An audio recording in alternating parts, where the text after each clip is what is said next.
tardes, amigos de Profesionistas por el Progreso. Soy Alejandro Ruiz. En unos momentos más se incorpora con nosotros el ingeniero Marco Méndez, pero aprovechamos la presencia del ingeniero Guillermo Casar Marcos. Gracias, Guillermo, por estar aquí. Alejandro, es un placer estar con Que ustedes. nos va a platicar un poquito del tema de edificaciones sustentables, y la razón por la que estoy aquí es más que nada para agradecerles a ustedes que nos han seguido durante un año. Estamos en este semana de aniversario y pues bueno, palabras a ver. Muchas felicidades. Gracias por este año. Gracias. Te hago una pregunta, Guillermo. ¿Qué entender por edificaciones sustentables? Bueno, mira, definitivamente dentro del ámbito de la construcción, destaca obviamente el tema de la edificación sustentable, debido a que hoy día, como tú sabes, el problema del cambio climático y del calentamiento del planeta, pues ha, digamos, exigido a la industria de la construcción a tomar ciertas medidas de mitigación.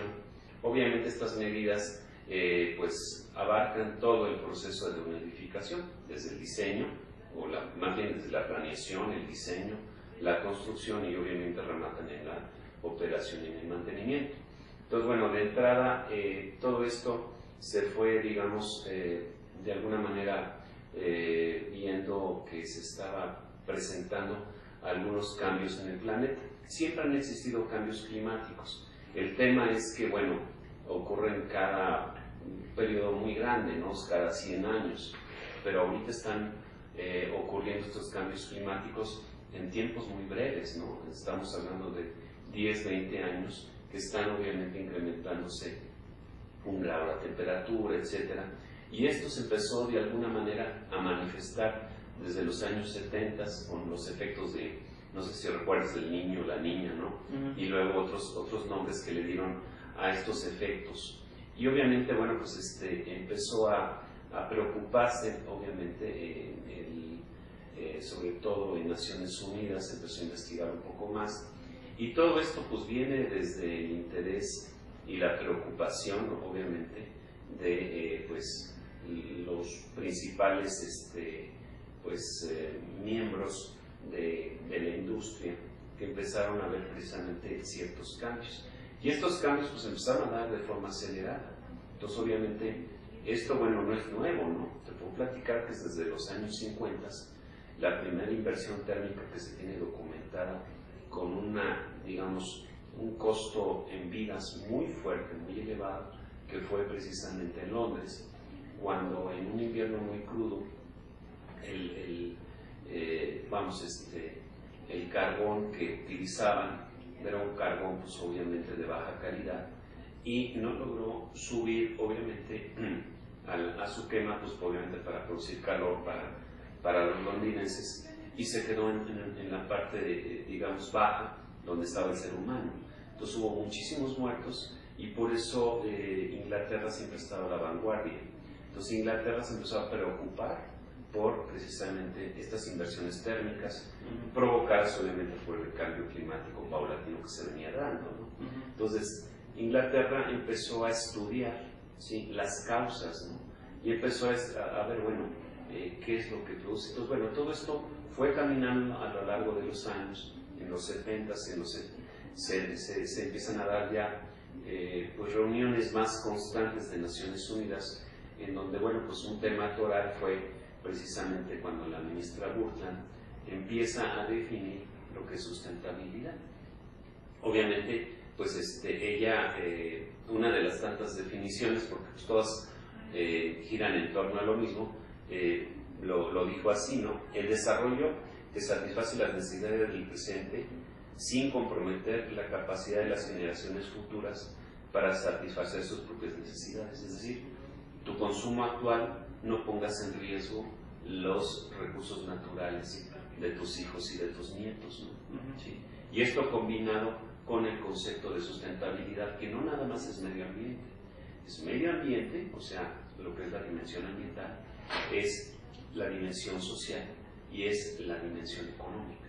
Estas obviamente interrelacionadas y combinadas dan como resultado obviamente temas de materiales renovables, por ejemplo, integridad de los ecosistemas, por ejemplo, conservación de la biodiversidad, y medir los impactos globales. Esto adicionalmente ya combinado con la economía, pues que sean económicamente viables, que tengan un crecimiento y una eficiencia, digamos, dirigida hacia esto. Y por otro lado, socialmente aceptable, reducir obviamente desigualdades y la participación social. Todo este entorno empezó, digamos, a definir lo que es el concepto de sustentabilidad y empezó a caminar. Y llegó el año 85, en donde, bueno, se genera un parteaguas, porque pues obviamente empieza a dar como resultado pues cambios más acelerados en el clima, ¿no? Y entre el 85 y el 87, bueno, pues se empieza a notar más hasta los 90. Como tú sabes, viene el protocolo de Kioto, el cual, bueno, pues los Estados Unidos no lo firman y se convierte en un problema. Viene en el año 95 el premio Nobel de Química por parte del doctor Mario Molina, y bueno, descubre con sus compañeros los 6 gases de efecto invernadero, ¿no? En donde del que más hablamos pues es del CO2, y bueno, pues evidentemente empezó a medir precisamente qué tanto afectaban las diferentes industrias, ¿no? Y bueno, una de las industrias que más afecta es la industria de la construcción, de forma directa o indirecta. También hay otras, ¿no? Perfecto. Mira, Guillermo, en este momento vamos a hacer una pequeña pausa. ¿Cómo no? Nuevamente, el interés es introducciones por los 2 años, por el año, nuestro aniversario, y esperemos que sean 2, 3, 4. Claro. Soy Alejandro Ruiz, en unos momentos se incorpora el ingeniero Marco Méndez. Te agradezco mucho, Memo, y regresamos. Esto es Profesionistas por el Progreso. Volvemos, amigos.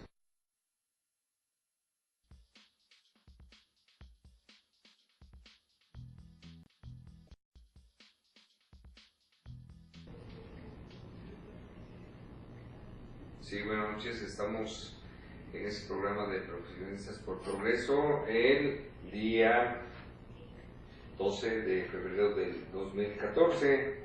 En esta ocasión estaremos hablando sobre las edificaciones sustentables, y nos hace favor de acompañarnos el ingeniero Guillermo Casar Marcos. Él es originario del Distrito Federal, es ingeniero civil, es un colega académico de la Facultad de Ingeniería de la UNAM. Su desarrollo profesional en el diseño, construcción y operación de proyectos de edificaciones inteligentes y edificaciones sustentables con certificaciones LED de la Comisión SHIP y otras importantes compañías como son Crio Infra y Grupo Infra, Tatsas Infra, Walmart, etc. Él ha tenido muchos reconocimientos, como segundo lugar en el mejor editor de tesis de la Facultad de Ingeniería de la UNAM 2010, premio Miguel A. Urquijo, el mejor artículo de Ingeniería Civil 2000, segundo y tercer lugar del Premio Nacional de Ahorro de Energía Eléctrica 1996-1999, y segundo lugar del Premio Nacional al Edificio Inteligente en 1994. Es consejero en CEPI, que es la Sociedad de Egresados de la Facultad de Ingeniería de la UNAM, y miembro de la ACFI, que es la Asamblea de Generación de la Facultad de Ingeniería, consejero titular de la Academia de Música del Palacio de Minería y de la Orquesta Sinfónica del Medio Ambiente del Colegio de Ingenieros Civiles de México. Es consejero además en CONIECO, que es el Consejo Nacional de Industrias Ecologistas, miembro del Grupo Asesor de la Comisión para la Cooperación Ambiental, México, USA, Canadá, en edificaciones sustentables. Fue jurado del Premio y Construcción, además es coautor de 2 libros de edificios inteligentes del IMEI. Escribe artículos en revistas e importantes conferencias con regularidad. También ha formado parte del grupo de trabajo de NMX AA 164 SCFI 2013. NMX, sabemos que son las normas voluntarias mexicanas de la edificación sustentable y de centro de datos de alto desempeño. Actualmente participa en el grupo redactor de las futuras NMX, normas voluntarias de commissioning y de edificación comerciales de alto desempeño. Bienvenido, mi estimado Guillermo Casar Marcos, sabemos de tu amplia trayectoria y lo que queremos aquí definir básicamente es el tema y el criterio de los edificios inteligentes. Muchos dicen, bueno, el edificio inteligente es aquel que es diseñado por un ingeniero inteligente. El edificio en sí no lo es, pero los ingenieros que participan en su diseño, en su instrumentación, en su desarrollo tecnológico para ser sustentable en los aspectos de ahorro de energía, en los aspectos de sistematización, todo eso hace en conjunto un edificio que puede ser verdaderamente ahorrador de energía, y en eso se basa la sustentabilidad. ¿Estamos de acuerdo o damos otro giro, mi estimado Guillermo? En parte sí, Marco, pero bueno, definitivamente el concepto de edificio inteligente, sí, vamos a señalarlo de forma correcta.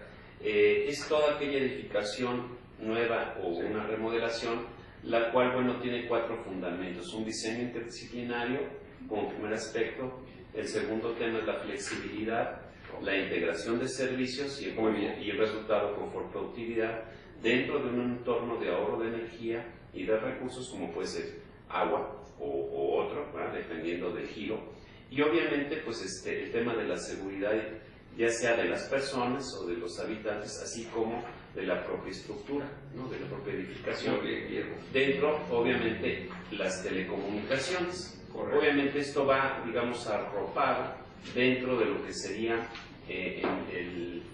lo más importante, que es la operación y el mantenimiento, ¿no?, en donde nosotros, pues evidentemente, es todo un área, ¿sí?, servir obviamente en su diseño y construcción, y por otro lado la operación y mantenimiento, lo que se llama Facilities Management Manager, ¿no? Y bueno, todo esto está, digamos, arropado también por el tema de la sustentabilidad. Dentro de lo que es el tema de sustentabilidad, forma parte del concepto de edificio inteligente, pero como venía yo platicando con Alejandro, sí, pues todo esto se ha acelerado debido a la problemática de los 6 gases de efecto invernadero que descubrió, obviamente, y con eso ganó el premio Nobel Mario Molina, en donde estos 6 gases de efecto invernadero lo que se busca es que la industria de la construcción, que es una de las que más afecta al calentamiento del planeta y al cambio climático, pues mitigarlos. ¿Cómo? Bueno, pues evidentemente se habla mucho del CO2, pero dentro de los 6 es el que menos afecta. Los fluorados, por ejemplo, los que están, digamos, relacionados con el aire acondicionado, por ejemplo, los refrigerantes, esos son los que realmente afectan más, ¿no? Se ha escuchado mucho y bueno, pues se ha visto que bueno, son los que más afectan. Dentro de ello, lo que se busca es que estos 6 gases de efecto invernadero no participen de ninguna manera en los materiales, en la extracción, en la producción, en el transporte, obviamente en la instalación y en la operación misma, ¿no? Entonces, de lo que se trata es precisamente de mitigar, porque bueno, en este momento en ciertos materiales no puedes tú eliminarlos muchas veces, ¿no?, pero sí disminuirlos, ¿no? Y por ejemplo, dentro de lo que es el concepto de edificación sustentable, bueno, pues hay que entender que bueno, en el 95 Mario Molina, bueno, gana el premio, y entonces empiezan a haber una serie de cambios climáticos severos en países cercanos a los polos, como es Australia, como es Canadá, y obviamente, como venía yo diciendo, Inglaterra, que siempre ha estado a la vanguardia, se une y se juntan los 3 para hacer, haz de cuenta, un pequeño cuestionario dirigido a la industria de la construcción para mitigar esto, ¿no? Y entonces, bueno, pues en el 98 se genera el primer documento, ¿verdad? Y como resultado de ello, bueno, pues en el año 2000, aprovechando una de las reuniones que se dieron de forma internacional, entonces, bueno, pues se aprovechó para dar a conocer. Del Muy bien. 2000 al 2002 se internacionaliza. En 98 estamos hablando del protocolo de Kioto. No, eso es Antes de. El protocolo de Kioto, ¿en qué año es? El protocolo de Kioto fue antes del 95. Ok. ¿Sí? Entonces, obviamente el protocolo de Kioto de alguna manera pues no fue avalado por Estados Unidos. Entonces, ¿Y obviamente, inicialmente nada más fueron los americanos los que no lo validaron. Que son los grandes emisores de CO2. Así es. Okay. Y bueno, y obviamente el tema es el carbón.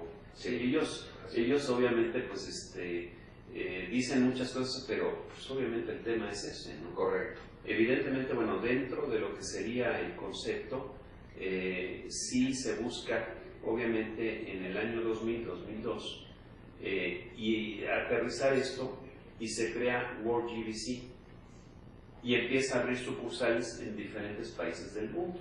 Correcto. Y se generan las primeras certificaciones incipientes, y todas son prácticamente muy parecidas en un 80%. Bueno, para poner en contexto el tema GBC, GBS, las nomenclaturas en inglés GBC, ¿qué significa esto? Green Building Council es pues, edificios sustentables. Correcto. O sea, edificios verdes, ¿no? Perfecto. Y estos edificios sustentables o edificios verdes, ¿qué se busca calificar en ese inicial cuestionario? Bueno, primero es bioclimática, es dejar de hacer hornos o congeladores por una mala ubicación, por no tomar en cuenta, obviamente, las corrientes de aire, el asoleamiento, etcétera, ¿no? Eso es lo primero que evalúa, ¿no? Lo segundo que evalúa, pues, es la gestión del agua. Tú sabes, se han hecho guerras por el agua, ¿no?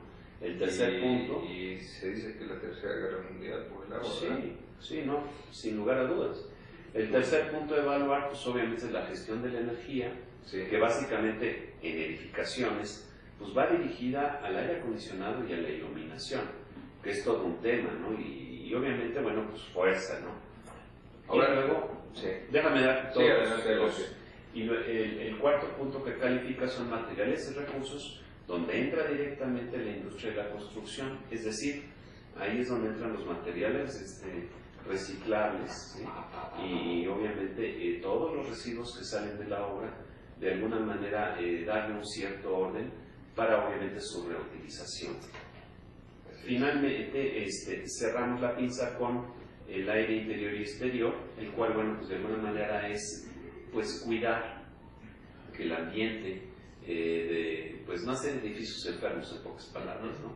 Que sabemos que esa es una problemática hoy día que, bueno, de alguna manera está resolviéndose, pero definitivamente es un tema que se cuece aparte, ¿no? Definitivo. Y finalmente esto cierra con la innovación tecnológica, ¿sí?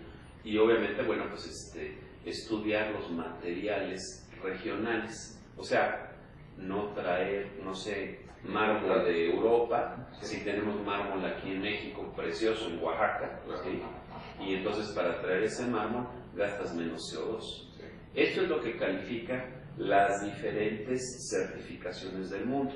Por ejemplo, ahorita la más utilizada en México, como tú sabes, por la cercanía con los Estados Unidos hizo su capítulo de GBC, en donde ellos crearon su certificación, que es la certificación LEED, ¿no? Esta certificación LEED obviamente tiene su espejo, por ejemplo, en Alemania está la certificación de GNB, en Australia está Green Star, en Japón está CASBE, en Inglaterra BREEAM, ¿no? Y bueno, así China tiene 4, Singapur 2, etcétera, ¿no? Claro. Obviamente todas giran en torno a lo mismo, ¿no? Exactamente. Ahora, tendríamos que partir de un concepto básico, ¿verdad? Sí. Lo que aquí planteamos y vemos es que los países desarrollados están preocupados por el tema. Tú has mencionado varios de ellos. Hay algunos en vías de desarrollo, pero más allá de vías de desarrollo, los BRICS o aquellos que están participando abiertamente en la economía mundial de una manera importante. pero la gran mayoría están ajenos a esta situación. Mira, por ejemplo, para términos prácticos, si nosotros viajamos al cono sur, al hemisferio sur, nos damos cuenta que el ambiente es, digamos, más favorable, son climas muchísimo más estables. No, en el hemisferio norte tenemos climas que varían, digamos, 0 grados a 40 grados, y en el sur realmente esas grandes variaciones no se dan. Se da porque, bueno, en el sur el desarrollo tanto industrial como tal vez generación de CO2 o lo que tú mencionas de los gases para generar tanto refrigeración como calentamiento no se dan de una manera muy importante. En el hemisferio norte se confluye todo esto, ¿verdad? Ahora, vamos a esto. Las variaciones se dan mucho en el hemisferio norte, en el hemisferio sur son mucho menores. ¿Qué podemos hacer como países en vía de desarrollo o países desarrollados para generar realmente una conciencia a nivel global? ¿Por qué? Porque se dice que los grandes productores de CO2, como tú mencionabas perfectamente, que es la Unión Americana o por ejemplo China, que es ahorita uno de los países en desarrollo muy importantes con crecimientos de 2 dígitos, etcétera, nos pueden dar el tema de que todo está en el hemisferio norte y que realmente sus emisiones son muy importantes y no se quieren acoger a un protocolo que en un momento dado la mayoría de los países han firmado y se acogen a él. Es en ese sentido que podemos pensar que estos países o regiones no tienen la suficiente conciencia de que el planeta realmente está en riesgo de los cambios climáticos como los hemos sufrido y todo eso. ¿Qué se podría hacer? Porque, bueno, el desarrollo sustentable es un equilibrio entre construir pero sin destruir, y en ese sentido muchos no están dispuestos a cubrir sus costos. Claro, bueno, como mencionaba yo de inicio, obviamente el contexto de la definición de sustentabilidad es medio ambiente, es obviamente una dimensión económica y una dimensión social. Sí. Ese equilibrio y ese entorno se tiene que dar.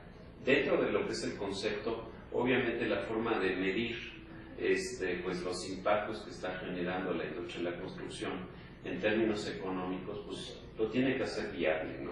Dentro de un contexto, pero definitivamente viendo cómo se está gestando ahorita los cambios climáticos, la presión internacional ha provocado que obviamente pues los países no firmantes del protocolo de Kioto, y tristemente cada vez que hay una reunión empiezan a desfirmar otros países por la misma situación.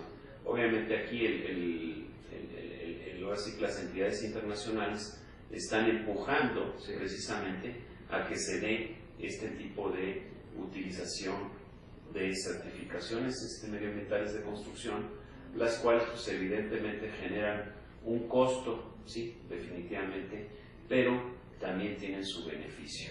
Entonces ahí hay que hacer una relación costo-beneficio, porque en un edificio hoy día, ¿no?, que llegan, por ejemplo, a exigirte el cumplimiento de una certificación de por ejemplo, actualmente en la Ciudad de México tenemos que los edificios, pues digamos, de primer nivel, de empresas que vienen de Estados Unidos o de Europa, ¿sí?, ya te están exigiendo la certificación LEED, ¿no?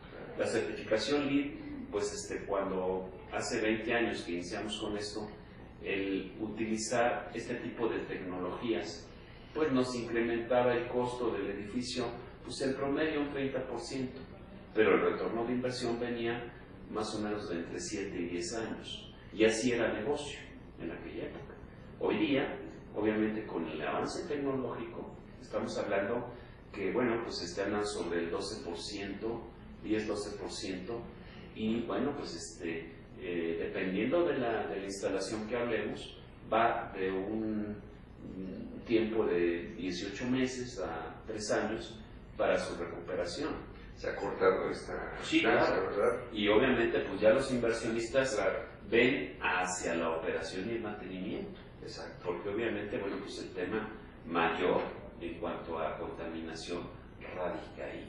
Entonces tendríamos que pensar que las tecnologías han estado ayudando a este aportamiento del retorno de la inversión, por un lado. Por otro lado, sabemos que las tecnologías sustentables cada vez van siendo más baratas, entre comillas.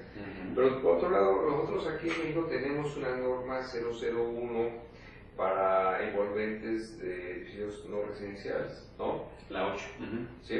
Sí, la 7 y la 8. La 7 y la 8. La de eficiencia energética. Exactamente, en donde ya de alguna manera estamos preocupados para, digamos, consumir menos energía eléctrica por cuestiones de asolamiento, de cuestiones de tipo de aire acondicionado y todo esto que tú bien mencionabas, que muchos de esos gases son los que perjudican más que el CO2, ¿no? Entonces, digamos que México está planteado, está, digamos, preocupado de hace algunos años a la fecha en entrar en esa modernidad, pero ¿realmente estamos en esa modernidad o solamente es letra muerta esta norma? Bueno, inicialmente sí, de alguna forma, pues México empezó haciendo este esfuerzo de estas normas, ¿no? Las envolventes y la de iluminación interior y exterior. Exacto. Y debido a, pues, a la poca aplicación, precisamente, actualmente hemos estado apoyando tanto gobierno como academia, como obviamente la iniciativa privada, y se han hecho trabajos, ¿verdad?, para empezar a impulsar nuevas normas mexicanas, en donde obviamente después de 3 años... NMX. NMX. Okay. Porque hay que entender que, bueno, una certificación internacional medioambiental de construcción, pues tiene su nivel, ¿no? Pero bueno, que mejor que cada país tenga sus normas, sus estándares y sus leyes relacionadas a la edificación sustentable. Entonces ahorita el camino que se está dando actualmente en México es ese. Ahorita con el esfuerzo de muchísima gente se logró la primera norma, digamos, columna vertebral integradora de todo esto, porque de lo que se trata no es que manejemos nosotros, por ejemplo, el impulsar tecnologías, no, es impulsar innovaciones tecnológicas, que es muy diferente, ¿no? ¿Sí? Porque obviamente el tema de casarte con una tecnología radica que, bueno, pues de repente se convierte en obsoleta, ¿no? Sí. Y por otro lado, bueno, pues estas normas, por ejemplo, desde hace 3 años nos juntamos 60 agentes y, bueno, ahora sí que se crea esta columna vertebral que es la NMX de edificación sustentable, la 164, la cual pues ya está en vigencia, ya está, digamos, claro, es NMX, ¿no? Obviamente es voluntaria para pero también es un tema de competitividad, ¿no? En el cual yo me adhiero a la NMX y sé que tengo que cumplirla y es un punto de venta, ¿verdad? Para mis productos, al final de cuentas. Ahora bien, ahorita es una NMX, pero en 3-5 años se va a convertir en norma oficial mexicana de cumplimiento obligatorio, ¿no? Y esto, bueno, es la columna vertebral. Sí. Ahorita, por ejemplo, ya está actualmente pues, la de centros. Bueno, hay que entender sus niveles, ¿no? Está la de centros de datos y obviamente los niveles son obviamente oficinas, ¿sí? Que es la que estamos ahorita en la etapa de grupo de redactor, ¿sí? Para crear grupo de trabajo y después la norma. Entonces, luego siguen las de hospitales, obviamente, por la cantidad de equipos, ¿sí? Y luego los centros de datos. Correcto. Ahorita, por ejemplo, por la necesidad que se da, ya está en vigencia y sigue la de centros de datos. Ahorita, pues la de centros de datos, obviamente, está de alguna forma en la etapa de cuestionamiento por todo México, ¿no? Correcto. Sí. Y bueno, de aquí a marzo se responden las preguntas y obviamente sale la última versión, se revisa y se manda a la Dirección General de Normas, se publica su vigencia y empieza obviamente a operar, ¿no? Y eso es la realidad hoy. Y ahora, México como tal está entrando, por ejemplo, en la de centros de datos al top 5. O sea, en el mundo, que yo sepa, hay 4 normas nada más. O sea, no andamos nada mal, ¿no? Claro, el tema es la implementación, ¿sí? Y obviamente, bueno, pues está la verificación sustentable ya en vigencia. Ahorita lo que sigue, claro, esta norma fue arropada, coordinada por Semarnat, obviamente la publica la Secretaría de Economía, todas las normas en México, ¿verdad? Entonces, de alguna forma, esta norma... Las oficiales. Sí, claro. Sí. Sí. Entonces, bueno, yo aquí tengo en mis manos este trabajo que costó 3 años, este trabajo que dio como resultado esta norma, y bueno, ya se puede bajar de internet de la página de la Secretaría de Economía y bueno, consultar, y obviamente este es un compendio de pues las buenas prácticas de lo que ya se ha dado en el mundo que se adapta a México, y por otro lado, bueno, tiene también todo lo que México está aportando para el mundo. Claro. Esta norma es valiosísima. Definitivamente. Claro, es una norma general, ¿no? Pero al final de cuentas podríamos pensar e informar a todos los compañeros que se dedican a la edificación básicamente, ¿no? Ingenieros, arquitectos, mecánicos, etcétera, que informarles que tenemos esta norma mexicana NMX AA 164, Secretaría de Comercio, FI 2013. Entonces, aquí en esta norma podemos encontrar parámetros mínimos para poder hacer que, digamos, las edificaciones cumplan con un mínimo de sustentabilidad. O sea, ¿en qué afecta esta situación o qué beneficia al país? Bueno, tendríamos ahorro de energía, tendríamos también disminución de gases invernadero, tendríamos el criterio de edificios verdes, tendríamos una serie de condiciones, por ejemplo, seguramente hacemos referencia en esta norma sobre las envolventes y cosas de ese tipo, ¿no? Claro, mira, actualmente las etapas que tiene esta norma general es obviamente la etapa de elección del sitio, planeación, el diseño, la construcción y la operación del edificio. O sea, abarca todo el bagaje, ¿no? Y por otro lado, los temas que tratan pues son muy parecidos a lo que establece World GBC. Suelo, ¿sí? Obviamente es ubicación, es movilidad, obviamente el tema de movilidad hoy en la ciudad es algo muy importante. El tema de energía, obviamente pues la envolvente, la eficiencia, las energías renovables, ¿no? El agua, los materiales, los residuos peligrosos, eficiencia de los residuos, la biodiversidad, el paisaje y la calidad interior, ¿no? Ruido, calidad del aire, ¿no? Y obviamente pues el aspecto social, ¿no? Entonces todo esto es lo que integra la norma 164 de edificación sustentable, y bueno, obviamente es un primer gran paso. Ahorita sigue la de centros de datos. Ahorita estamos trabajando, por ejemplo, en 11 con la de commissioning, que es obviamente pues verificar que los equipos en dado momento sean, digamos, pues verificados en todas sus etapas. El tema del comisionamiento es tan antiguo, como 200, 300 años. Empezó en la industria marítima. Antes de botar un buque, un barco, tenían que verificar el funcionamiento de todos y cada uno de los equipos. Eso es el commissioning. Entonces, haz de cuenta que se sienta el comisionado o comisionamiento, o el commissioning en inglés, como normalmente se maneja, con el propietario, y se dice, bueno, junto con el arquitecto y junto con el asesor de edificación sustentable, ¿qué quieres? Entonces obviamente el commissioning lo que trata es agarrar y decir, bueno, yo me voy a encargar de lo que tú quieres se traslade obviamente a un diseño correcto, a una especificación correcta, una instalación correcta, obviamente la puesta a punto, la calibración fina, la puesta en marcha que le llamamos, que eso es lo que la gente piensa que es el commissioning, y luego viene pues obviamente lo que es el concepto ya de la operación y el mantenimiento del commissioning, y esa es una, ¿verdad? Y esta norma, bueno, pues estamos ahorita por arrancar.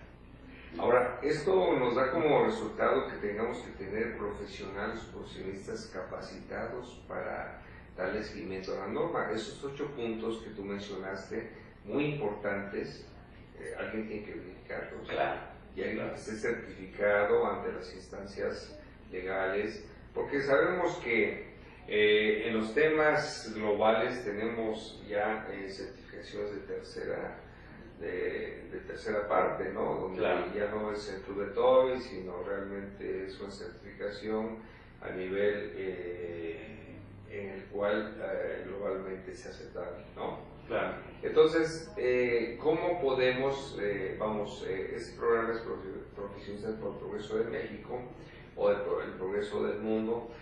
¿Cómo podríamos darles un mensaje a nuestros amigos profesionistas para que se interesen en participar y certificarse en esta, por ejemplo, en unidades verificadoras de las normas sociales mexicanas que tengan que ver con el aspecto de sustentabilidad, la 008 que tú bien mencionabas, porque por lo que sabemos hay muy pocos unidades verificadoras en ese sentido, entonces tenemos que estar preparados para lo que viene más adelante y tener todo un cuerpo, digamos, elite para poder darle validez a estas normas. Claro, mira, se le está dando orden, ¿sí? Sí.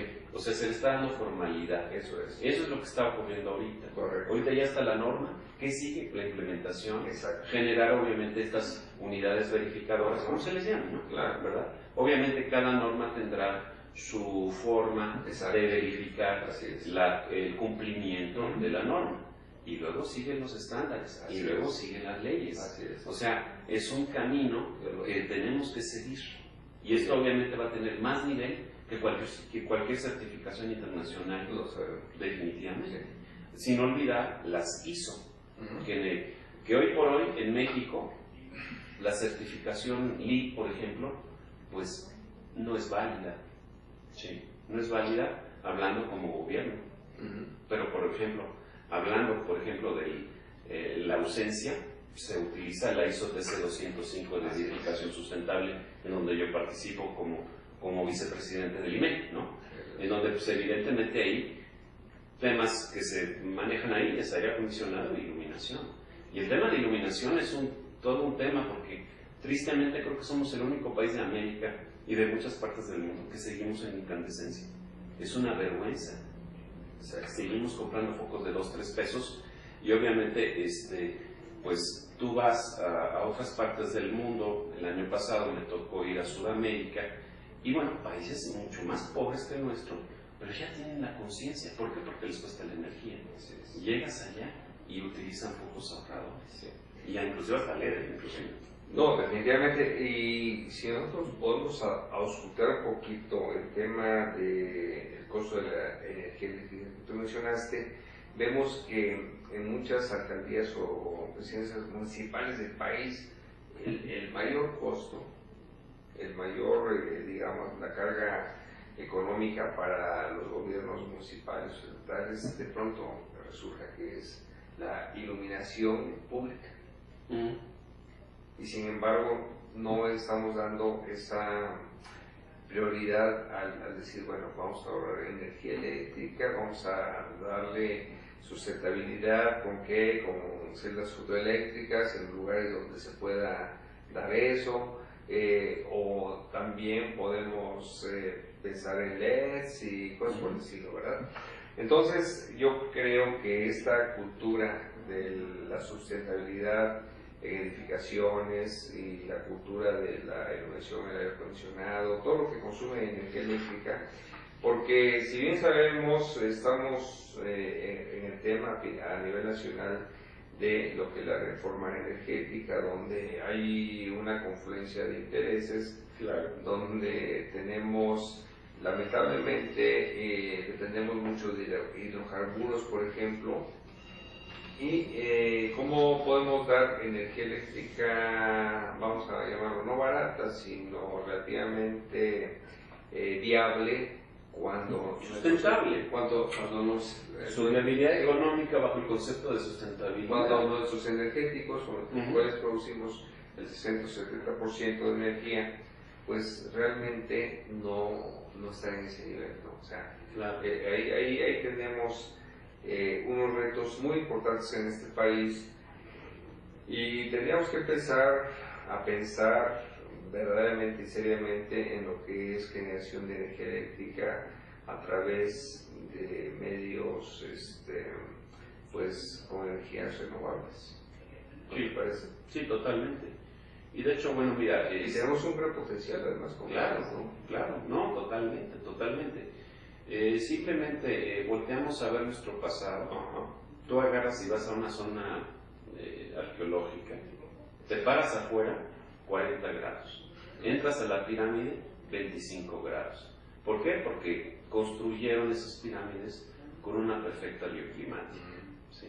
O sea, la evaluación de la elección del sitio sustentable fue perfecta, ¿no?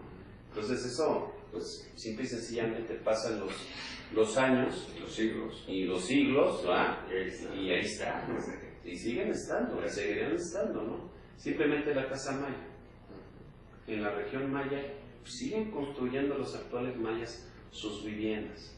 Y son viviendas Confortables. muy confortables. Y obviamente, bueno, pues no necesitan gastar cantidades enormes de dinero, ¿verdad? Y de energía para darles un clima adecuado, ¿no? Otro material que es todo el adobe. En Oaxaca, por ejemplo, ¿no? Así es. O sea, yo he ido a las zonas de Oaxaca a maravillarme cómo nuestra gente pues construye con adobe de una forma bastante sustentable. Y hasta artística a veces. Sí, ¿no? ¿Verdad? Y hay otros, ¿eh? O sea, haz de cuenta el bambú, Definitivo. ¿sí? Y no nada más es aquí en México, ¿no? Claro. Lo vemos aquí en México, pero también en Asia, ¿no?